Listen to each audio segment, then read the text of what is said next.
আসসালামু আলাইকুম, আশা করি সবাই ভালো আছেন। প্রিয় ভিউয়ার্স, আমি একটা ছোট্ট একটা সুপারি গাছের একটা বাগান করছিলাম ছোট।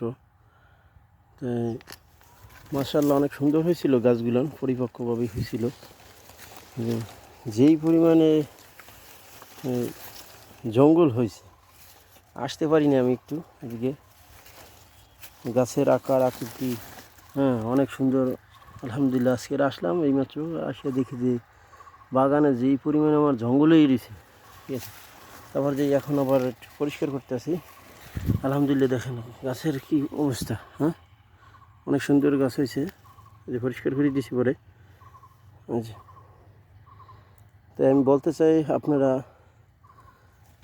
আপনাদের যে জমিগুলো খালি পড়ে থাকে, যে জমিগুলো, ওই জমিতে আপনারা গাছ লাগাইতে পারেন। গাছ মানুষের প্রথম বন্ধু। ছায়া দেয়, অক্সিজেনে সাহায্য করে, পৃথিবীর ভারসাম্য রক্ষা করে। ঠিক আছে, অনেক সুন্দর গাছগুলো কত সুন্দর, মাশাআল্লাহ।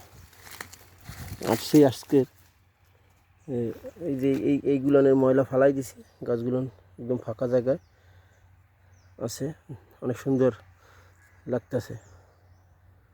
ঠিক আছে, এই যে আগাছাগুলো পরিষ্কার করে দিতে আসি। প্রচুর পরিমাণে আগাছা আছে, এত পরিমাণে আগাছা।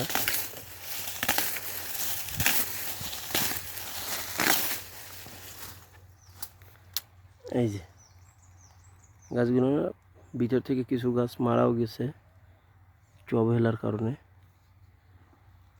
এদিকে যেহেতু বাগানের কাছে বেশি আসা হয় না, ওই যে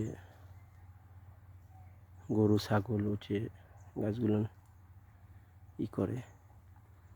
যাক আলহামদুলিল্লাহ, তারপর ওটা রহমতে যেগুলো আছে এগুলো যদি সুন্দর মতন হয়, মাশাআল্লাহ। গাছের এইগুলো শাখা অনেক ভালো আছে। এখন আমি এইগুলো পরিষ্কার করতে আসছি, যে যেই আজকে কেবলমাত্র খেয়াল হলো যে বাগানের কী অবস্থা দিয়ে আসি। মাসে দিয়ে আমার বাগানের অবস্থা খুবই খারাপ। আসলাম, আপনাদের যে খালি জায়গাগুলো পড়ে আছে, ওই জায়গাগুলো আপনারা গাছ লাগাই দিবেন। কোনো জায়গা খালি রাখবেন না।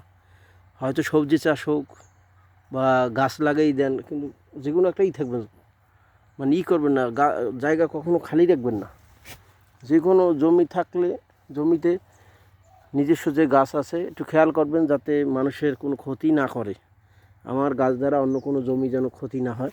এই দেখেন, আমি এখানে সুপারি গাছ লাগাই দিচ্ছি জায়গায়, ঠিক আছে। আমার এই সাইডের জমিতে কিন্তু ওই তারা চাষ দিয়া ডাল, তিল, কেউ মরিচ বা অন্য কোনো কিছু সাইডে লাগাইবে, কিন্তু আমার গাছগুলো কিন্তু তাদের কোনো সমস্যা করবে না, ঠিক আছে। আবার এই দেখেন, আমার পাশে আবার আর এক গ্রুপের গাছ আছে, তাদের গাছগুলো কিন্তু আমার তো ক্ষতি করতেই আছে, এবং এই সাইডের জমিগুলো এগুলোও কিন্তু ক্ষতির সম্মুখীন হইতেছে। ওই দেখেন ডাল কোথায় গেছে, পাতা যখন পরিপক্ক হয় তখন মানে অন্ধকার হয়ে যায় এই সাইডে।